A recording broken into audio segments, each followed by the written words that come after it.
Pine کے درخت تلے گرمیوں کی دوپہروں میں گھاس پر آلتی پالتی مار کر کوک کی بوتلیں پیں، سرخ اور پیلے گلابوں کی خوشبوئیں محسوس کیں، آموں کے بور پر کوئلوں کی کوکو سنی، مولسری کی کلیاں بکھیر کر زمین پر سفید رنگ کی چادر بچھاتے دیکھی، گیندے کی باز، نارنگی کے شگوفے، سب سے خز اٹھایا، اپنی پسند کے ریکارڈ ایک دوسرے کو سنائے، لیکن اس حقیقت کو فراموش کر دیا کہ وقت ارجن کے بھگوان کی طرح اپنی تحلیق کو خود ہی نشٹ کر دیا کرتا ہے، اور زندگی صرف مستقبل کا نام نہیں، ایک سبتک کا قانون موسیقی کی دنیا میں کہیں رائج نہیں۔ وقت کا گیت مدھ مندر اور تاریکیوں سبتکوں میں گانا پڑتا ہے، یہاں پہلے اور دوسرے کالے سے نہیں، پہلی پنچم سے نہیں، ہر سر سے ہر تال سے راگ پھوٹتے ہیں۔ یہ تیور اور راکھب کی دنیا ہے، اس کی وادی اور رسم وادی کو جانے بغیر اس میں قدم رکھنا سام کی باہنی میں منہ ڈالنے کے مترادف ہے۔ ہم نے اپنے دل کے نہالچے پر محبت کی وینس کو اس وقت لوڑیاں دلائیں جب ہمارے آئس کریم کھانے اور ٹیبل ٹینس کھیلنے کے دن تھے۔ محبت کے اس ریگ زاد میں بھاگتے ہوئے شاید میں نے زندگی کا دوسرا چہرہ بھلا ہی دیا تھا۔ میں نے بھلا دیا کہ محبت کے کھڈی کھڈے میں ہمیشہ چھکا ہی نہیں لگا کرتا، کبھی چاروں کانے بھی گرتے ہیں۔ تانبے کے کشتے کو کھڑل کرنے کے لیے بڑا لمبا سنیاز بھگتنا ہوتا ہے، بڑے جنگلوں کی خاک چھاننی ہوتی ہے، لوہا یوں ہی میگنیٹ نہیں بن جاتا، بڑے مراحل سے گزرنا ہوتا ہے اس کو۔ حرات کی سان پر چڑھنے کے بعد ہی دانت کوئی شکل اختیار کرتی ہے اور وہ بڑے جان گسل لمحات ہوتے ہیں۔ محبت گنجفے کا کھیل نہیں، لڈو کی بازی نہیں کہ مقابل کو دھوکہ دے کر گوٹیاں آگے پیچھے کر لی جائیں۔ یہ شطرنج کی ایسی بازی ہے جسے جیتنے والا ہارتا اور ہارنے والا جیت جاتا ہے۔ اس کھیل کے دستور ہی نرالے ہیں۔ جب میں نے اپنے حال کی طرف دیکھتی تو اس بات پر جھوم کر رہ جاتی کہ وقت نے سارے رنگ کے پتے میری جولی میں ڈال دیے ہیں، لیکن اس بات کا گمان بھی نہ گزرا کہ ترب چال تقدیر ہمیشہ اپنے ہاتھ میں رکھتی ہے۔ آدمی بظاہر بڑے ٹھسے سے تینوں بادشاہوں کے بلبوتے پر شو کرتا ہے، لیکن اچانک غلام کا اکا اسے کاٹ کر رکھ دیتا ہے۔ حالات کا بننا بگڑنا، بنانا بگاڑنا کچھ بھی تو انسان کے بس میں نہیں، صرف سوچیں اپنی ہیں، خیالات اپنے ہیں، بس سوچتے جاؤ، مستقبل کے سنہرے سپنے بنتے جاؤ، اور ایک روز سب کچھ خاموشی سے اپنی موت مر جاتا ہے۔ نتائج اتنے مختلف اور خلاف توقع ہوتے ہیں کہ سوچیں منجمد ہو جاتی ہیں اور ارادوں کو موت آ جاتی ہے۔ ایک روز جب کمپنی باغ کے ایک خوبصورت گوشے میں بیٹھ کر چائے کی چسکیاں لیتے ہوئے آصف نے ابو کے تبادلے اور اپنا وظیفہ پا کر غیر ملک جانے کا اعلان کیا تو جیسے سب الویزن ٹوٹ پھوٹ کر بکھر گئے۔ ہمارے دونوں اطراف میں اپنی مترنم متوازن اور پرسکون آواز میں گنگناتے جھرنوں کو موت آ گئی۔ چشمے کے کنارے لگے سنگ مرمر کے خوبصورت مجسمے نیچے گرے اور ٹوٹ گئے۔ فضاؤں کے سارے حسن کو زہریلے پھنکارتے ناگ نے ڈس لیا۔ میرے گردا گرد کی خوبصورتی پھولوں کی بیلوں نے اژدہوں کا روپ دھار کر مجھ پر آگ برسانی شروع کر دی۔ ازل سے آج تک خدائے بزرگ و برتر کی ہزاروں سلطنتیں، ثقافتیں، تہذیبیں بنتی اور بگڑتی آئی ہیں، لیکن اس روز مجھے یوں لگا جیسے قیامت کی ساری نشانیاں ظاہر ہو گئی ہیں۔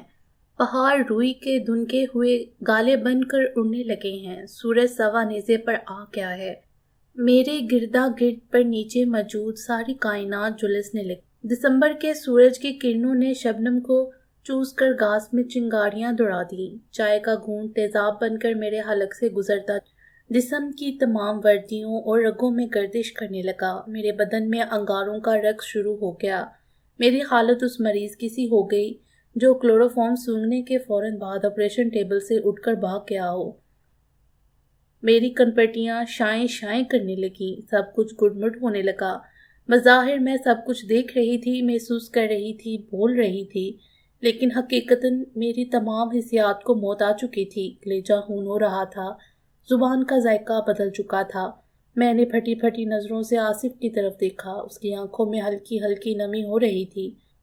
آج تک اس کی آنکھیں میں نے اس طرح نہیں دیکھی تھیں، اس کی مسکراہٹ رخصت ہو چکی تھی، اس کی آئینے کے شیشے دھندلا گئے۔ ہمیشہ کی طرح اس نے پتلون کی جیب سے رومال نکالا، اسے اپنی اینک کے شیشے اور گیلی آنکھیں پونچھی اور رومال میری طرف بڑھا دیا۔ آنسوؤں کا ذائقہ تو کچھ خاص نہ ہوگا، لیکن آنسو مرتے نہیں، یہ منجمد ہو کر انسان کے اندر ہمیشہ جمے رہتے ہیں۔ ایک دفعہ میں نے ایک رومال سے تمہارے آنسو پونچھے تھے، تم یہ رومال رکھ لو جس طرح وہ رومال میں نے رکھ لیا ہے۔ محبت بڑی عجیب شے ہے، یہ اچھے بھلے سنجیدہ اور سمجھدار بندے کو بسا اوقات بچہ بنا دیتی ہے۔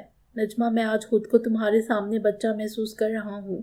آج تک میں تمہاری انگلی تھام کر تمہیں چلاتا آیا ہوں، آج تم تھوڑی دیر کے لیے آصف بن جاؤ۔ اس نے گہرے کنویں میں بیٹھ کر مجھے مخاطب کیا۔ میرا جی تو یہی چاہتا تھا کہ دھاڑے مار مار رہوں، اپنی سینہ کو بھی کروں کہ کلیجہ شک ہو جائے، اپنے آنسوؤں میں ساری کائنات کو بہا دوں، لیکن کسی نے میرے اندر بیٹھ کر مجھے مخاطب کیا۔ یہ خود غرضی ہے نجمہ، تیرا محبوب بڑا آدمی بننے باہر جا رہا ہے، قسمت نے اسے زندگی میں آگے بڑھنے کا موقع دیا ہے، اس کی محنتوں کے درخت پر بڑی لمبی تپسیا کے بعد ثمر لگا ہے۔ اب کیا تم بزدلوں کی طرح اس کے سامنے رو کر اس کے ارادوں کو متزلزل کرنا چاہتی ہو؟ تم کیا یہ چاہتی ہو کہ وہ اعلیٰ تعلیم کے لیے باہر نہ جائے، یا اگر بادل نواستا جائے بھی تو ایک تھانس اس کے سینے میں اٹکی رہے، اس کا دھیان تعلیم سے ہٹ کر تمہاری طرف لگا رہے؟ نہیں نہیں، یہ خود غرضی ہوگی، یہ بہت بڑا ظلم ہوگا اس کے ساتھ۔ پگلی سنبھل جا، آنسوؤں کا گلا گھونٹ دے، سینے سے اٹھتی ہوک کو سینے میں ہی دفن کر لے، قربانی دے، ذبح ہو جا، اپنے ارمانوں کو، اپنی تمناؤں کو محبت کی بھینٹ چڑھا دے، مسکرا کر دیکھ اس کی طرف۔ اس کا حوصلہ بڑھا اور میں مسکرا دی۔ آنسوؤں سے بھیگی اس مسکراہٹ نے آصف کو بھی رلا دیا۔ اس نے آج پہلی مرتبہ بے اختیار مجھے آگے بڑھ کر سینے سے چمٹا لیا۔ نجمہ، میں تمہیں اپنی دھڑکنوں میں، اپنے سانسوں میں اپنے ساتھ لے جا رہا ہوں، میں جلد ہی لوٹ آؤں گا۔ 2 سال کی تو بات ہے، تم میڈیکل میں پڑھ رہی ہوگی اور میں انجینئر بن کر لوٹوں گا۔ کیسا شاندار لگے گا وہ سب کچھ، یہ تصور ہی کتنا خوشگوار ہے نجمہ۔ اس نے میرے کانپتے وجود کو بڑی آہستگی سے تھپ تھپا کر خود سے الگ کیا اور ہم ہمیشہ کے لیے الگ ہو گئے۔ میرے FSA کے امتحانات میں صرف 2 ماہ باقی رہ گئے تھے۔ ساری رات میں اپنا تکیہ آنسوؤں سے بھگوتی رہی۔ فرزانہ بھی تو یہاں سے جا رہی تھی، کوئی بھی تو ڈھکوسلا باقی نہیں بچا تھا میرے لیے۔ کیسی کرم و جلی تھی میں، کیسے بھاگ تھے میرے۔ یوں بھی کوئی لٹتا ہے جیسے میں بیچ راستے لٹی تھی۔ صبح میں کالج گئی تو کلاس روم کے باہر ہی تبتی لاماؤں کی شکل والا انسٹرکٹر لڑکیوں کے گھیڑے میں کھڑا تھا۔ مس نجمہ، اس نے دیکھتے ہی خوشی کے ملے جلے تاثرات سے پکارا، کل آپ بلیک بیلٹ کے لیے فائٹ لڑ رہی ہیں۔ سر، میں نے ٹوٹتے ہوئے اسے مخاطب کیا، میں معافی چاہتی ہوں، اب میں کورس اٹینڈ نہ کر سکوں گی۔ پاگل ہو گئی ہے ڈیئر، فرخندہ نے مجھے تقریباً جھنجھوڑتے ہوئے کہا، تم واحد لڑکی ہو اس کالج سے بلیک بیلٹ کے لیے فائٹ لڑ رہی ہو۔ میں نے آہستگی سے اپنی سہیلی کو بازو سے پکڑ کر ایک طرف کیا اور اپنے کلاس روم میں داخل ہو گئی، جہاں اردو کی مس خان بڑی سوز مندی سے غالب کا یہ شعر سنا رہی تھی۔ دیتا نہ اگر دل تمہیں، لیتا کوئی دن چین، دیتا نہ اگر دل تمہیں، لیتا کوئی دن چین، کرتا جو نہ مرتا، کوئی دن آہو فغاں اور۔ کالج میں 2-3 پیریڈ بعد ہی میں اٹھ کر گھر چلی آئی۔ 5ویں روز آصف کی روانگی تھی۔ اگلے روز وہ مجھے ملنے آیا، ہم شام گئے تھے، ایک دوسرے کو طفل تسلیاں دیتے رہے، پھر وہ رخصت ہو گیا۔ مجھے ضروری کاغذات کی تیاری کے لیے اسلام آباد جانا ہے، وہیں سے میری فلائٹ بھی ہے، ہمیں اب رخصت ہونا ہے نجمہ۔ اس کی آواز بڑی گمبھیر تھی۔ میں نے اپنی زخمی نظریں اٹھائیں، اس کے سراپے کو جی بھر کے دیکھا، جانے اب کے بچھڑے پھر کب ملیں، یہ غنیمت لمحے بڑے جان گسیل تھے، صبر کے سارے بندھن ٹوٹ گئے، میں اس کے سینے سے جا لگی۔ اس روز زندگی میں پہلی اور آخری مرتبہ آصف نے اپنے تپتے ہونٹ میرے پلکوں پر رکھ دیے۔ میں یہ روشنی اپنے ساتھ لے جاؤں گا نجمہ، وہ آج دوسری طرح کا مرد نظر آ رہا تھا۔ دم رخصتی وہ مجھے رکشے میں گھر تک چھوڑنے آیا، پھر ہاتھ ہلاتا رخصت ہو گیا۔ میں شکستہ دل نڈال وجود لڑکھڑاتے قدموں سے گھر میں داخل ہوئی، جہاں فرزانہ اور اس کی دوسری بہن میرا انتظار کر رہی تھیں۔ پرانے محلے سے رخصتی کے وقت اس نے مجھ سے جو وعدہ کیا تھا، اس پر آخری وقت تک عمل پیرا رہی۔